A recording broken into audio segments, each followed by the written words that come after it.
The end is in sight. After 40 years of waiting, Moshe's dream of entering the land of Israel seems finally about to be realized. But suddenly, one misstep, and everything is forever lost.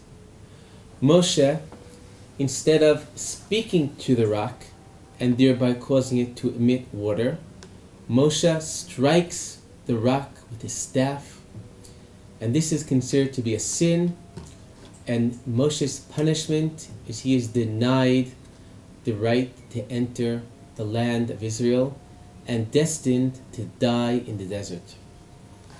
Moshe's punishment seems much more severe than the sin underlying it. And even more puzzling is that Moshe, after all he's done for Am Yisrael, Moshe, after all he's done as a faithful servant of God, how is it that Moshe was not forgiven? Moshe in Parashat Chukat, he has a heart-wrenching entreating of God, and still the answer is no.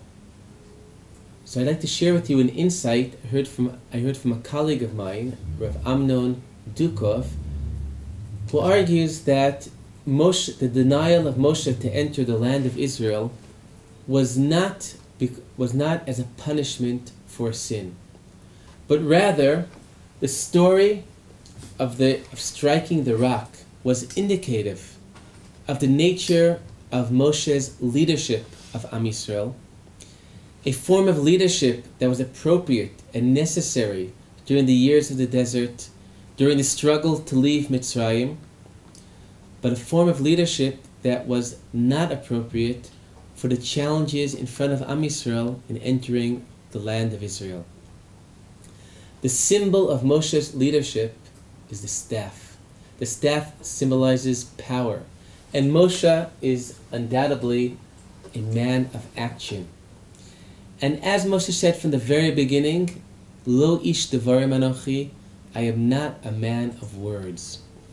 And in fact, it's no accident that he's challenged to speak to the rock, but ultimately, instead of speaking, he chooses to use his staff to strike the rock.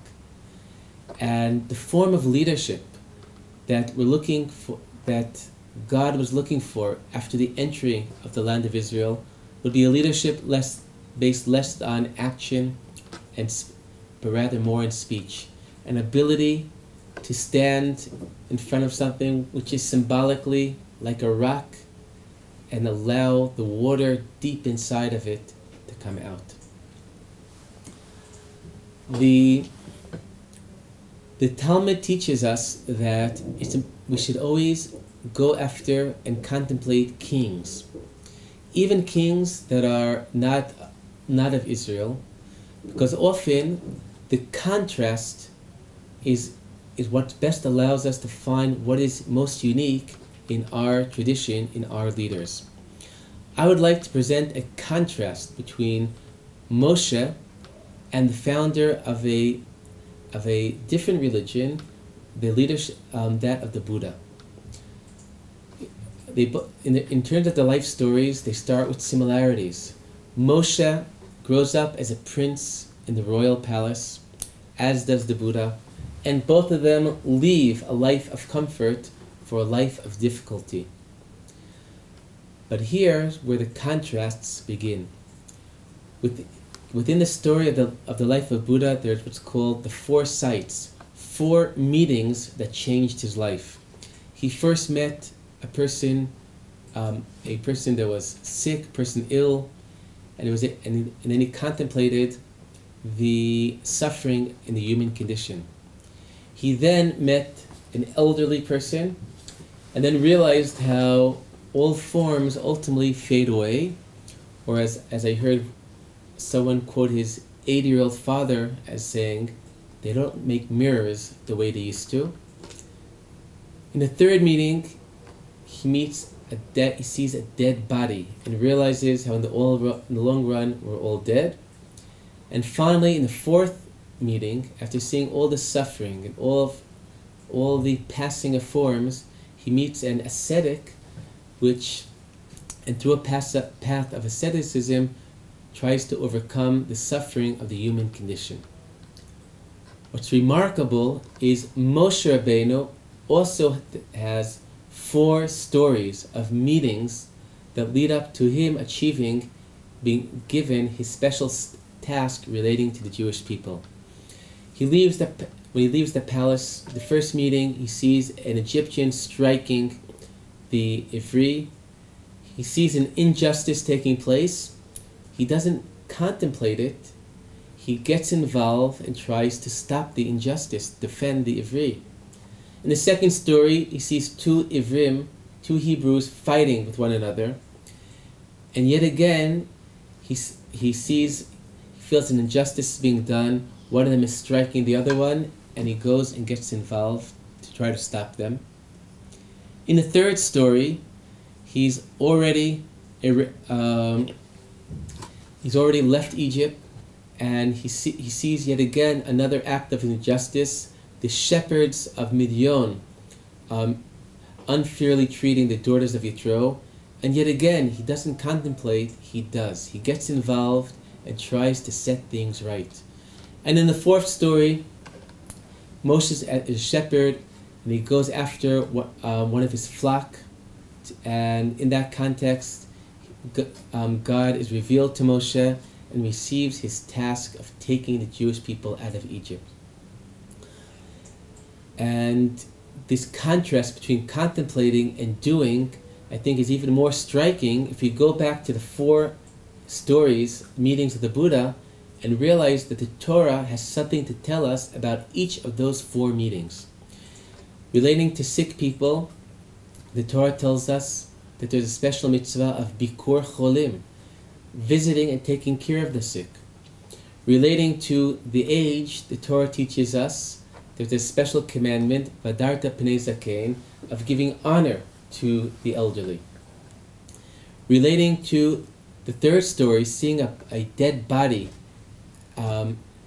there's a mitzvah. There is the commandment of met mitzvah, that even if the Kohen Gadol is on his way to the Beit HaMikdash on Yom Kippur, the holiest day, he must contaminate himself by coming in contact with death to respect the dead and bury the met mitzvah. And finally, relating to the meeting with the ascetic, the Torah condemns a ascetic life and sees marriage and family as essential to life.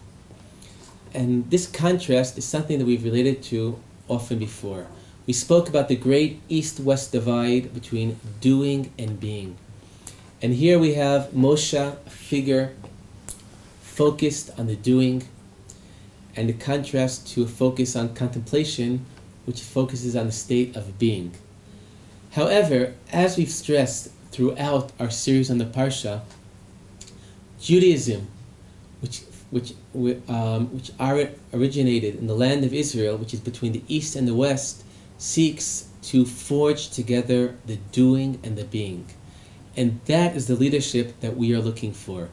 If you go back to the story of Moshe, we'll see that when God spoke to Moshe, he said, use your staff to gather together the people, and then, in the second step, speak to the rock. Moshe was not told to exchange the staff, exchange the doing for the being. The leadership that we were looking for is to find a way to combine these forces together. And indeed, before Moshe died, he achieved this linkage. As the 5th and last book of the Torah begins, Eila hadvarim asher diber Moshe el kol Yisrael. The last book of the Torah is the book of Devarim, the book of words, the words of Moshe. When Moshe, who began as lo ish devar manochi, not a man of words, ends his life with so many words, so many teachings to the Jewish people.